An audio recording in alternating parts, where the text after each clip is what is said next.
had a good relationship with is, it's hard. The way we have created the laws is actually, it rewards doctors who aren't really doing their job.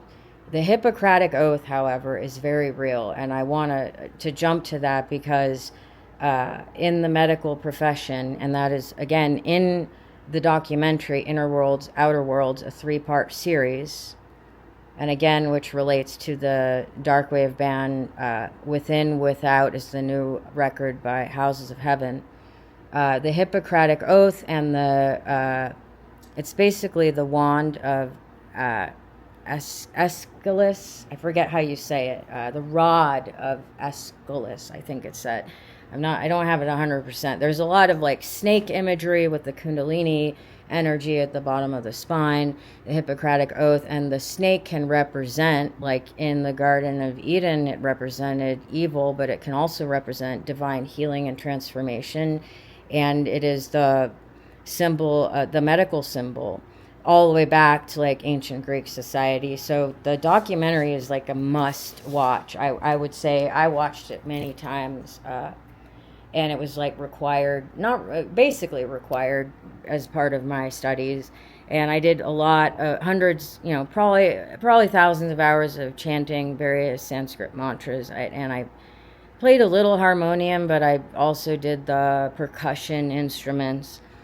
And it is definitely scientifically proven that meditation has a very powerful impact. And that's partly why I have this, I studied ambient music, because it is, in that way, I'm a doctor of the soul. And so in the beginning was the Word was God. But the thing I like about that documentary, Inner Worlds, Outer Worlds, is it goes across every discipline there is. So it basically is a very specific, as accurate as can be, historical account of the reality of divine energy.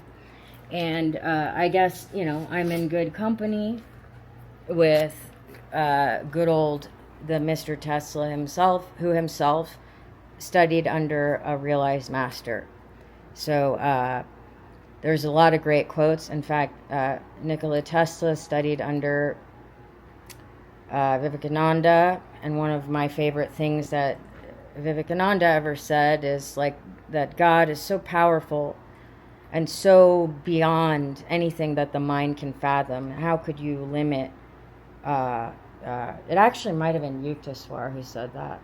How could you possibly limit God to a book? And that's why I needed to come to Christianity through the side door of Eastern religion, because really, it is not true that, in fact, it is 100% evil, the idea that God would sacrifice his only son. It is absolutely not true.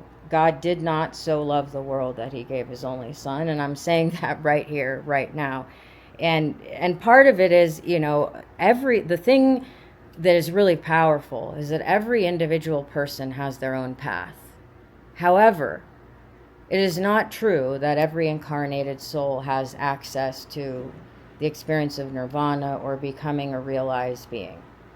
And I heard that today online, and I just thought, they were basically saying, oh, this is what Jesus taught, that anyone can be Jesus. It's like, no.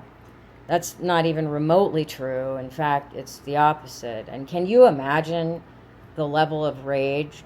Because if you have ever experienced the fear of God, that's part of why I'm making this video, part of why I'm very careful with my words, and the main reason why I never defended myself for almost 47 years, basically the last 15 or so years, or even 20, I knew that untrue things were being said about me, but I just very humbly just kept calm and carried on. And there's a point where it's clear that the way is not going to open until I make the way and just reveal the fact that, again, I'm a very high-ranking spiritual being, and if God could have saved Jesus from what happened, not only he did, I know for a fact he did.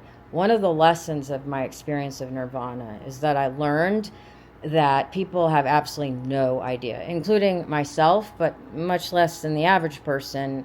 God literally, like I said, the life review, and there's a lot of famous Indian leaders who say this as well. It's like they tell people, hey, you got to wake up, you got to wake up. I don't want to wake up anymore.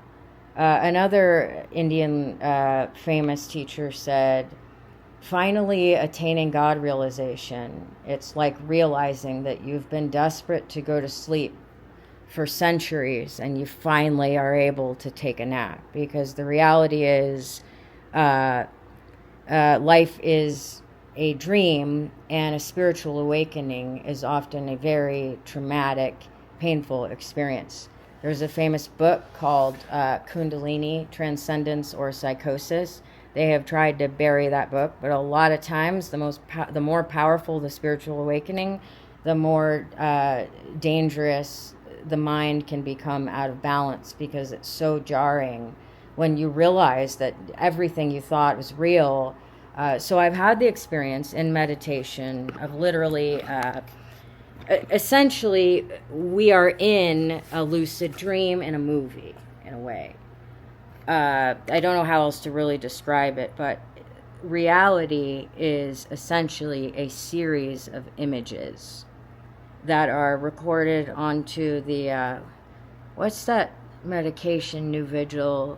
I really was pre-med, that where it, and I am a doctor of the soul, the reticular activating system. A lot of these like manifesting teachers and manifesting gurus tell you to focus on the reticular activating system, and I've actually come to really dislike, I used to love Alan Watts, and now I can't stand his voice. I really don't like, there's a lot of power in someone's voice. When you hear my voice, where I've sat at the feet of realized masters for decades, I have done thousands of hours of meditation. There's divine energy in my voice. And basically, the reason I made the video the other day is that I realized there was something that this person wanted from me and was essentially punishing me for not giving them what they wanted. And again, what's so fascinating about that is not everyone is going to hear the divinity of my voice. The average person is just going to move on by. In fact, in a way, it's like, let them conveniently think I'm just talking in circles. Great. That's, in a way, that's the main reason I don't crave a bunch of attention, because one of my favorite quotes ever is, a little knowledge is a dangerous thing. Drink deep or taste not the Pierian spring, which again is my dad really, really taught me that one. And so most people are not really qualified to be anything other than conveying their own experience, which is what I'm doing. But I am definitely qualified to be a meditation sensei, as it were. And, it's just what people don't realize is when you, what to someone else or to you may seem like a really small thing. The flip side is, being such a high-level spiritual person, I experience emotions very, very, very deeply, much more deeply than the average person, which again is also autism. So when you think you're saying something just a little bit like normal, you could be stabbing a knife in my heart, metaphorically. When I see the look on someone's face, that's what cued me, because interestingly, like, I'm actually very good at reading facial cues and pattern recognition, like dead on accurate. So that's one thing that's not so common with autism. But my point is that, the people, I think if there's anything God hates more than evil itself, it is gossip. I think the essence of gossip, I'm not sitting here saying one thing about other people other than stating facts, of quoting them from books, and anyone who would speak maliciously on another person, especially someone like me, is just they're committing a sin that's so atrocious they have no idea what their soul is in for. So like I said, I started to believe in past lives and karma, or at least something mysterious, and I consider myself a Christian. So in a way, I believe in past lives kind of in a metaphorical way, in the sense that whatever consciousness is, it's possible for one soul to be experiencing different incarnations. Again, if you look up in the fourth dimension, where time itself, you can move around in time. And that's what, it's been normal to me ever since I was an infant. I just took it, I thought everybody felt that way. I am a soul inside a body. I have a body. A lot of the most basic, like, spirituality texts make a big deal about that. Like, you are not your body. Your soul is eternal. Your body is, and again, body karma is a real thing, again. But I'm really tired of carrying pain projected on me by other people, intentionally, unintentionally, and I just kind of, I'm such a loving person. And when I realize that, I guess it's common now that a lot of women will punish a guy for not even obeying them. And it really is true, in a weird way. I know that I've been destined to have true love, and the twin flame path is not, it's not easy, and I've been through the unimaginable. But at the end of the day, I think the first thing I had to really come to accept and believe is that there is absolutely no way in heaven that God ever sacrificed his only son. The very idea of sacrifice is a demonic thing. So, again, having experienced nirvana, I can tell you for a fact that if there is a God, and I'll leave it up to you, this is what I believe, that Jesus suffered, of course, on the cross, but his actual physical experience wasn't even there because of God's mercy. And anyone who would wear a cross, or past the age of 30, say, or with how evil and sadistic is it, with a big smile on your face, to say, God so loved the world that he gave his only begotten son to pay for all of our sins. Why in God's name would you want to worship a God like that?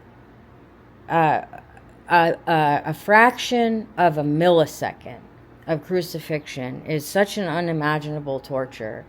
And you're saying that this is the God who's got it, who's figuring everything out. This is the God that you're worshiping. If he'll do that to his son, what the hell is he going to do to you?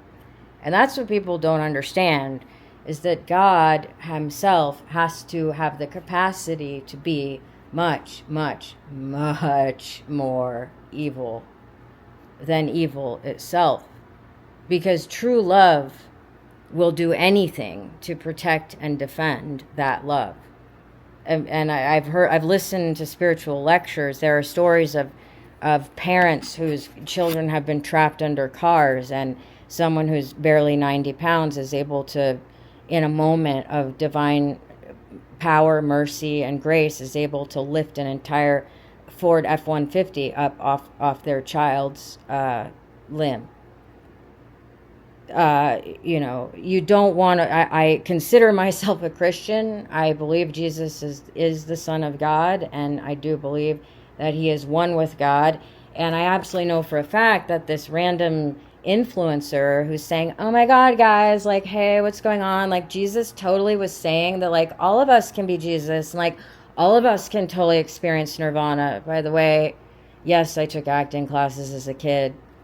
And I learned a lot of languages growing up, and that's part of why I'm a musician and why I studied philosophy of language, because I can imitate people like dead on. I can do a voice, and that's who I'm impersonating. I love British accents, but I stopped trying to do that. If I feel like it, I will. But literally, one of the things that actually was so fascinating is having a a mentor who was very, very real and down and dirty and would literally mock someone to their face. That's liberation. I should not be, if I make an eviscerating joke, even if it cuts to the heart of someone, or I make a joke about a pedal builder or something, and it triggers them so much that they want to harm me terribly, that person belongs in an institution. And there are people who are literally parents who, I couldn't even believe someone would get that so upset. I don't even know what I said or did, or I made some comment. And you got to remember, I myself have been the target of really brutal slander, brutal gossip, brutal rumors, horrific things. And I can't even say one. And that's why clearly what that person was feeling is the divine mirroring. So essentially what I'm saying is, whatever, I'm making this video to protect myself from whatever messed up, unhealed reaction in other people. You're essentially, if you're mad at me, you're punching the mirror. I'm just a mirror. That's why I meditate. And all I'm asking for, and all I do, is to be myself and to be seen correctly. I'm definitely a master of the guitar. I'm a maestro, but first and foremost, I'm a disciple of the Most High God, and I call it as I see it. And I just speaking of which, there's that record right there in the background. Those of you who know that record, but essentially, I've been through a lot, and as I said, I'm hurting even as I make this video. And to find out that someone is in love with an idealized version of you and then is angry and actually wishes me harm for any reason, you're hearing someone who, for the first 40 years of my life, I couldn't even imagine actually being loved by someone. And that's a tragedy. So,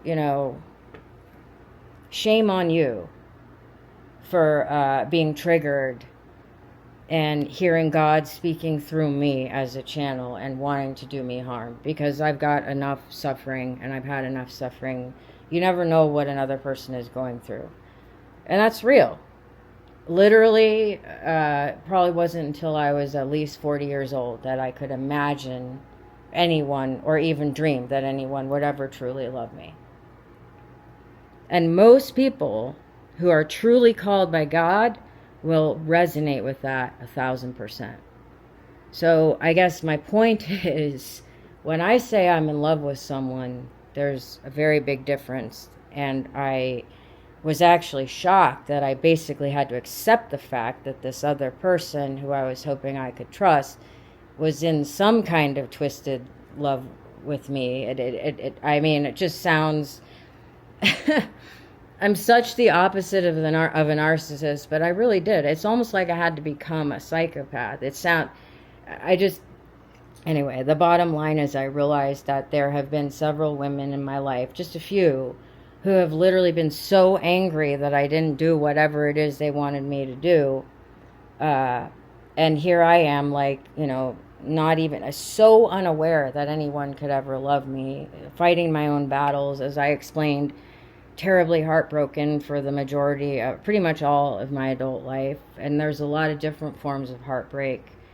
But when I truly love someone, or it's not someone, I guess what I'm saying is, I think this person was somehow angry or projecting or essentially punching the mirror. And it's sad, and I gotta just let it go. But man, I'm tired of having all these fucked up misunderstandings. There's a cost to greatness. And pretty much, I have achieved greatness. But it's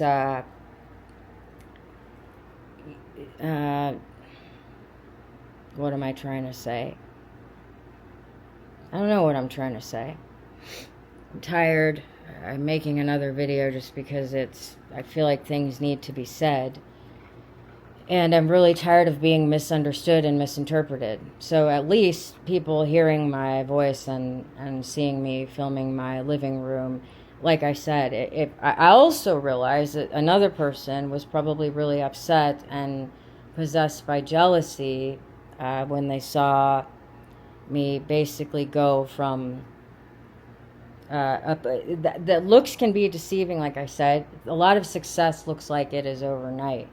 What I've survived for pretty much all of my adult life, and I said this is true, I literally have not had 1 year without some type of major trauma that I have narrowly escaped and barely survived. So you see all this fancy equipment and you have no idea what's going on behind the scenes or how hard it was to get there. It's like seconds and inches. Olympic athletes, I accepted young that I wasn't going to be able to be like a ski slalom Olympic racer or whatever. I was quite athletic, and it was, just imagine, like, again, I don't talk about my health issues, but it's really hard as a former athlete, and musicianship is a type of athleticism, but it's hard not having that outlet. And so people who have put in 5 minutes of work, or in their mind, woe is them, and they've struggled so hard, and oh my God, like, you don't even understand. Like, I don't feel like, well, part of me really wants to make this video, but on the other hand, it's kind of God, like, calling me to speak. And when you've spent your entire life being the object of brutal gossip and slander and barely survived, it takes nerves of steel to try to speak about anything,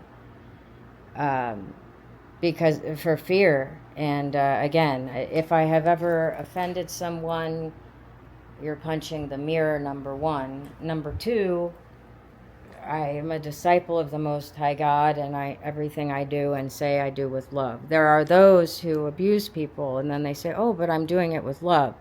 That's not me. I'm not doing that. If someone hears a horrific, it's a triggering thing by the sound of my voice, what's actually happening is inadvertently I have somehow autistically shed light on, like, their deepest insecurity.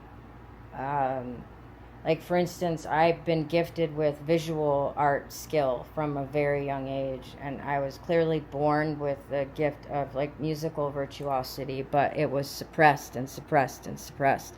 So I had to literally fight, like it's like skateboarding. That's why I made lingerie skateboards. I had to fight to the death to get to do what I love. And but for instance, like, I couldn't even imagine, I guess at one point someone was really offended that I made some comment about something to do with the art on a pedal or something, and that's just me being me. I mean, if you don't get to show off every once in a while, what's the point? There's a great thread where it's called For Exposure or something. Basically, the guy, he reposts all of these artists will send him messages that people have sent. And essentially, in any career in the arts, basically people want your work for free. And they say, oh, but it's for exposure. So that's the joke. And I guess my point is, I do all the art direction, and any album cover, anything you see here, is the sole copyright of the person, who did that album cover. For instance, I put the sticker on that Cold Cave one. But I guess, I resonate with a lot of the things that Wesley has said. I've heard a few interviews with him, and I feel it's a kindred soul in a way. I think he's been through some really horrific things. The type of person who doesn't have to say much. It's just obvious that, and his, some of his songs, as I've explained, one of my favorite songs he's done. But there's not a lot of people, like, especially in the touring world, who understand the true, if you can sing about it and make a mockery about it, like, it's great. It's a, how should I say, it's a privilege. It's a privilege, and boy, is it a luxury to be able to sing anything in public, let alone make a rock record, let alone get on stage and perform the same song night after night. And God bless the bands I love, and also my time has come. I'm sitting here with this creation board. Essentially like what I'm saying with visual art, the visual design of a pedal. I always say if it doesn't look good, it won't sound good. But I am a visual artist. And I spent a lot, like many hours every week working on my, especially like digital manipulation and skills and stuff like that. So this board is kind of a mess right now, and